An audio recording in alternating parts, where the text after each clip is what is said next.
বিজেপিকে রুখতে গেলে শুধু তৃণমূলকে ভোট দিতে হবে।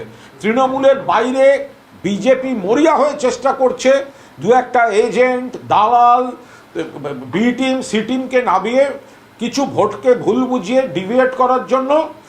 সেইখানে কোনো অবস্থায় একটা ভোট যদি কোনোভাবে এরা অন্যদিকে ফেলাতে পারে তাহলে সেটা ঘুরপথে বিজেপির লাভ। বাংলার মানুষ এটা বোঝেন। তাই বিজেপিকে রুখতে প্রত্যেকটা ভোট তৃণমূল কংগ্রেসে প্রার্থীরা পাবেন। গোটা দেশ দেখছে মমতা বন্দ্যোপাধ্যায়ের এই লড়াইটা কিন্তু একটা প্রত্যেকটা ধাপে তৃণমূল কংগ্রেস মমতা বন্দ্যোপাধ্যায়ের নেতৃত্বে আছে। প্রত্যেকটা ধাপে বাংলার মানুষ দেখছেন এই হয়রানি, ফর্ম ফিল আপ, অমুক তমুক।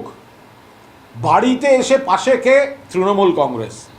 পাড়ায় পাশে কে? তৃণমূল কংগ্রেস। ক্যাম্প করে বসে আছে কে? তৃণমূল কংগ্রেস। আর গোটাটাকে আইনের লড়াইতে নিয়ে তার শীর্ষবিন্দুতে সুপ্রিম কোর্টে নিজে দাঁড়িয়ে প্রধান বিচারপতির এজলাসে সওয়াল করছেন কে?